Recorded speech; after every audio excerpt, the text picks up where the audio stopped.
Bismillahirrahmanirrahim. Assalamualaikum warahmatullahi wabarakatuh. Saya ingin berbagi kisah di balik kamar operasi sahabat-sahabat semua. Saat itu saya mendapatkan seorang pasien perempuan umur kurang lebih 8 tahun ya, didiagnosis dengan peritonitis difus, suatu peradangan di dalam perut yang diakibatkan kemungkinan adanya usus yang pecah. Saat itu telah terjadi sepsis, artinya kuman telah menyebar ke seluruh darah dan menyebar ke seluruh otak, menyebar ke seluruh bagian organ-organ penting sampai terjadi penurunan kesadaran pada saat itu. Nah, sahabat-sahabat semua, ketika saya sampaikan bahwa ini keadaan darurat dan harus memerlukan tindakan operasi segera, maka sang ayah mengizinkan saat itu ya, setelah kita memberikan keterangan dan lain sebagainya. Silakan Pak Dokter, lakukan operasi. Saya bilang begini Pak, ini bukan operasi ringan, ini operasi besar yang memang resikonya kasarnya antara hidup dan mati.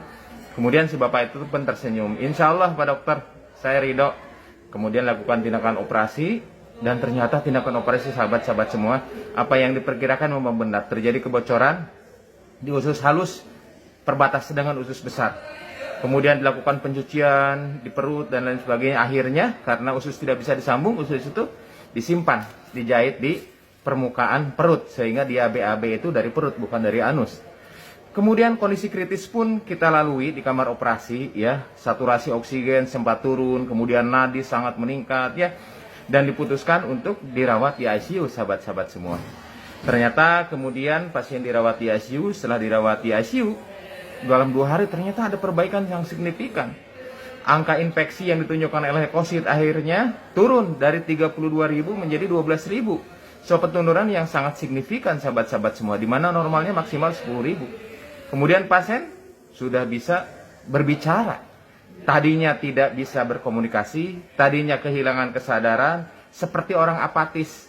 Akhirnya pasien dipindah di ruang perawatan seperti biasa. Nah, ketika saya berkomunikasi, menurut saya ini ada beberapa hal yang memang di luar kebiasaan, di mana resiko kematian sangat tinggi, di mana triage of death itu ada ketiga-tiganya.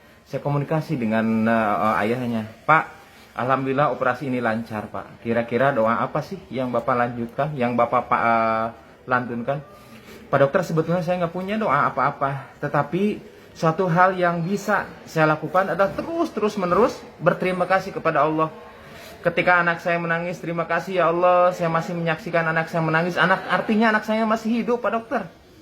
Ketika masuk kamar gawat darurat juga, saya berterima kasih ya Allah, terima kasih anak saya masih sempat dibawa ke instalasi gawat darurat. Ketika dokter mengatakan operasi, saya juga demikian dok. Alhamdulillah ternyata anak saya masih bisa untuk ditolong. Dan alhamdulillah dokter mau menolong anak saya. Ketika keluar dari kamar rumah sakit, kamar operasi, saya bilang Pak ini harus ke ICU. Saya bilang apa? Kata orang tua itu, saya terus bersyukur ya Allah. Alhamdulillah ya Allah, anak saya ternyata masih hidup menjalani masa-masa kritis ketika operasi, dan alhamdulillah bisa masuk di ICU. Ketika di ICU gue sama-sama terus bersyukur ya Allah, terima kasih anak saya ternyata sekarang sudah bangun, sudah bisa berbicara, sudah bisa berkomunikasi. Ketika saya bilang Pak, ini BAB-nya sementara di perut dulu Pak, tidak bisa BAB lewat anus, yang dia bilang apa? Alhamdulillah ya Allah, anak saya masih bisa BAB, anak saya artinya masih hidup. Ketika diajak ngobrol, ketika di ruang perawatan juga sama demikian. Ya Allah, terima kasih anak saya masih bisa di ruang perawatan seperti biasa. Nah, saya kagum saat itu sahabat-sahabat semua. Betapa banyak kadang-kadang orang yang ketika masuk rumah sakit, dia mengeluh, ya Allah kenapa harus masuk rumah sakit? Ya Allah kenapa harus masuk ke IGD? Ya Allah ternyata harus dioperasi, kalau bisa mah jangan dioperasi. Ya Allah ternyata kok masuk ke ICU.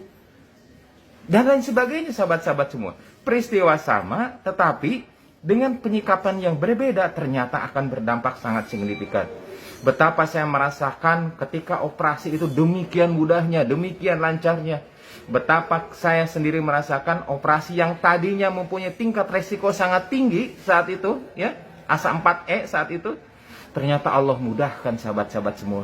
Ketika masuk ICU juga demikian. Allah mudahkan semuanya. Amat mudah bagi Allah untuk mengernakan kesembuhan pada hamba-hambanya yang pandai bersyukur. Nah sahabat-sahabat semua, dalam situasi apapun ternyata pasti ada syukur di dalamnya. Tergantung dari bagaimana kita mengolah, memframing hal-hal yang tadinya negatif menjadi mencari hikmah sebanyak-banyaknya dan mencari celah karunia Allah yang sangat besar di balik musibah sekalipun. Semoga kita digolongkan menjadi abdan syakuro, hamba-hamba yang pandai bersyukur. Di balik kamar operasi, kita lanjutkan ke hikmah-hikmah berikutnya. Assalamualaikum warahmatullahi wabarakatuh.